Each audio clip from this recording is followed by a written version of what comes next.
ভারতের সঙ্গে মিল রেখে 15 এপ্রিল থেকে বাংলাদেশে মাছ শিকারে নিষেধাজ্ঞা জারি করা হয়েছে বলে জানিয়েছেন মৎস্য ও পানি সম্পদ উপদেষ্টা ফরিদা আক্তার। বৃহস্পতিবার কক্সবাজারে বিএফডিসি মৎস্য অবতরণ ও পাইকারি বাজার আধুনিকায়ন প্রকল্পের কাজের উদ্বোধনে তিনি বলেন, আগের নিষেধাজ্ঞার সময় প্রতিবেশী দেশের জেলেরা বাংলাদেশের জলসীমা থেকে মাছ শিকার করত।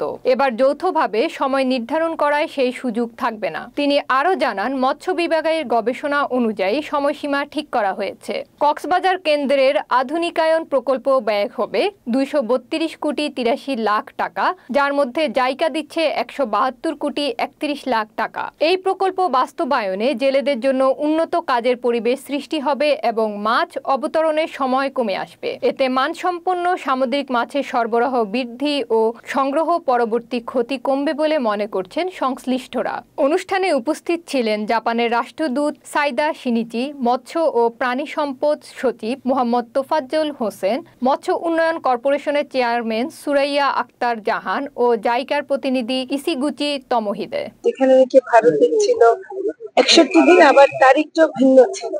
আমরা দেখেছি বিভিন্ন সময় যে জেলেরা, মৎস্যজীবীরা, এমনকি মৎস্য ব্যবসায়ীরা আমাদেরকে বারে বারে বলেছেন যে এই তারিখটা তাদের জন্য সুবিধাজনক না, কারণ এই সময়ে যখন নাকি আমাদের এখানে ব্যান পিরিয়ড চলে, তখন অন্য দেশে আবার ওদের ব্যান থাকে না।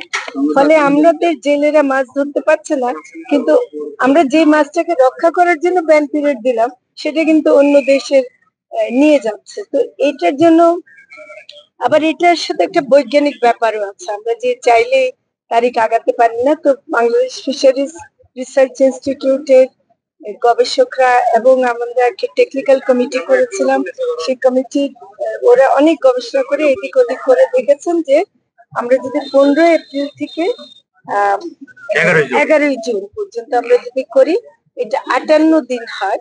58 দিনে করলে আমাদের ওই সুযোগটা আর থাকে না যে অন্য দেশে কেউ এসে মাছ ধরতে পারবে। এটা আমাদের দেশের একদিকে প্রথম কথাটা হলো মাছটাকে রক্ষা, সব ধরনের মাছ, এটা কিন্তু শুধু ইলিশের জন্য না, সব মাছগুলোকে রক্ষা করার জন্য প্রয়োজন ছিল। আবার একই সাথে কাউকে যেন আমরা বঞ্চিত না করি। আমাদের জেলেরা, মৎস্যজীবীরা, ব্যবসায়ীরা, তাদের যে একটা বড় এই সময়টা, এটাতে যেন তারা বঞ্চিত না। মূল লক্ষ্য হচ্ছে যে আমাদের যারা আর্টিজানাল ফিশার্স আছে তাদেরকে, তাদের জীবন জীবিকার প্রতি আমাদের আগ্রহটা বেশি এবং আমরা মনে করি তাদেরকে রক্ষা করা দরকার।